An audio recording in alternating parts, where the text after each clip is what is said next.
Assalamualaikum warahmatullahi wabarakatuh.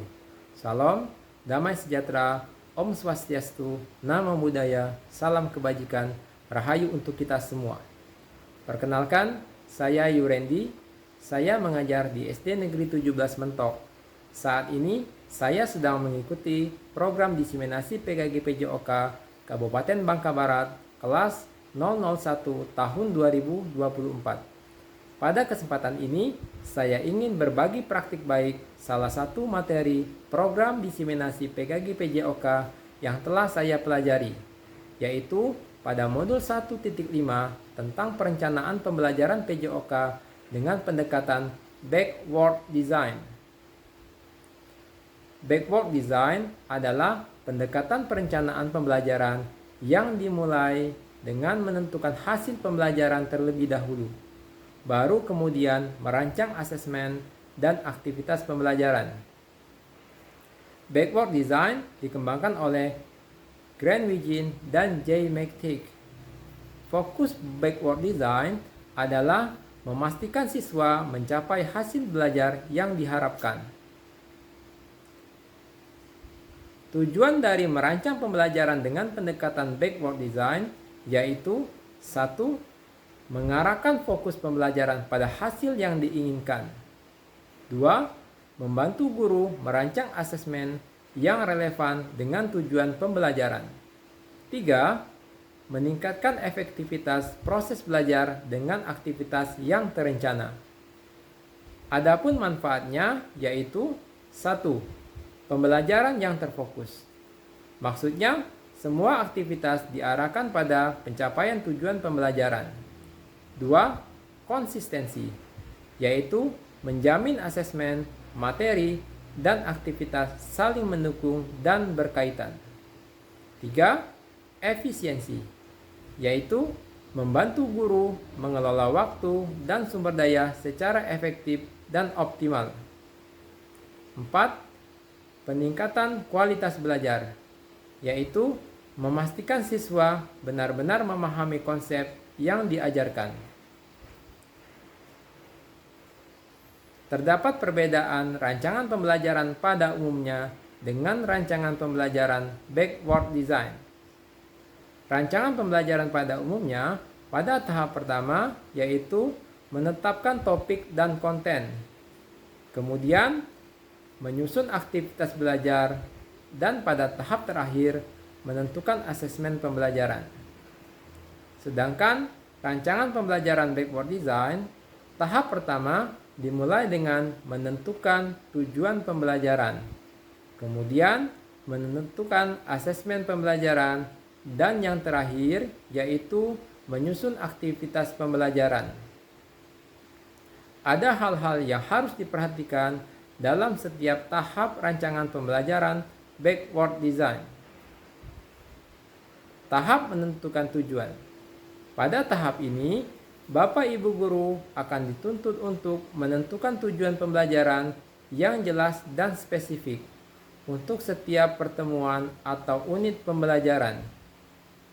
Tujuan pembelajaran harus sesuai dengan capaian pembelajaran yang telah ditetapkan.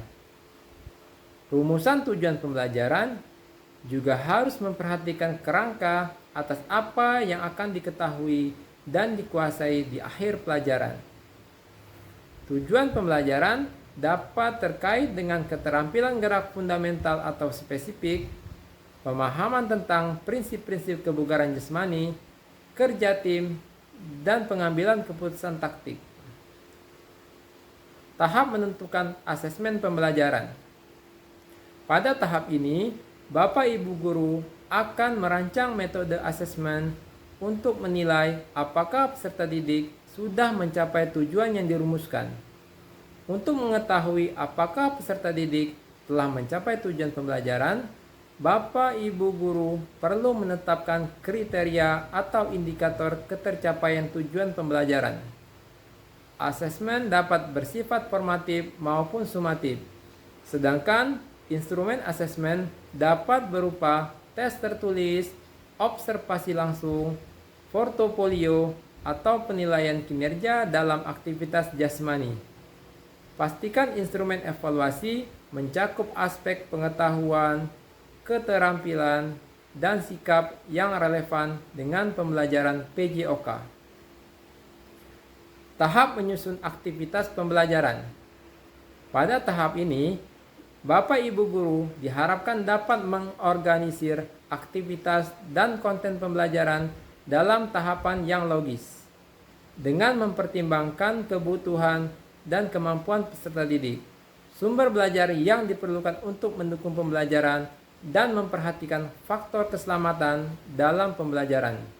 Bapak Ibu guru juga harus menegaskan adanya proses belajar yang mengalir secara jelas dan runtut sepanjang waktu pembelajaran. Aktivitas yang dirancang harus menyenangkan, sesuai dengan perkembangan anak, dan selaras dengan asesmen yang sudah ditetapkan. Pada kesempatan ini, saya akan memberikan contoh implementasi backward design dalam rancangan pembelajaran PJOK. Capaian pembelajaran yang saya gunakan yaitu fase C pada elemen belajar melalui gerak. Adapun tujuan pembelajaran yang saya tetapkan yaitu 1. Peserta didik mampu menunjukkan pemahaman tentang peran setiap posisi dalam permainan bola voli. 2. Peserta didik mampu mempraktikkan teknik dasar bola voli, servis dan passing dengan gerakan yang benar sesuai instruksi dan situasi permainan. 3. Peserta didik menunjukkan sikap kolaborasi yang baik selama proses pembelajaran dan permainan bola voli. Pada tahap asesmen, saya menggunakan observasi guru dan teman sejawat sebagai metode untuk menilai apakah peserta didik sudah mencapai tujuan pembelajaran yang telah ditetapkan. Untuk indikator asesmen yang dinilai yaitu 1. Pengetahuan tentang peran dan posisi. 2. Keterampilan servis. 3. Keterampilan passing. 4. Kemampuan berkolaborasi. Pada tahap aktivitas pembelajaran, yaitu dimulai dengan aktivitas pemanasan, dilanjutkan dengan pengembangan keterampilan, kemudian mempraktikkan dalam kelompok kecil atau tim, dan diakhiri dengan pendinginan. Ada beberapa tips yang ingin saya bagikan kepada Bapak Ibu guru ketika menggunakan backward design dalam merancang pembelajaran PJOK, yaitu 1. Pastikan tujuan pembelajaran mencakup aspek kognitif, psikomotor, dan afektif. 2.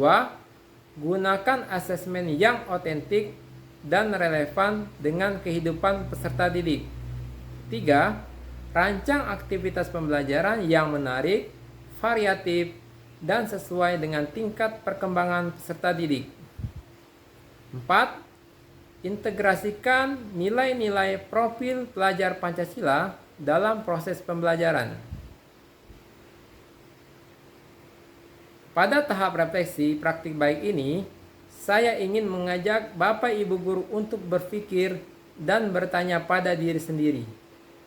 Bagaimana mungkin jika pada langkah-langkah pembelajaran Bapak Ibu guru sudah menuliskan aktivitas asesmen, tetapi Bapak Ibu guru belum merancang asesmen yang akan digunakan dalam mencapai tujuan pembelajaran?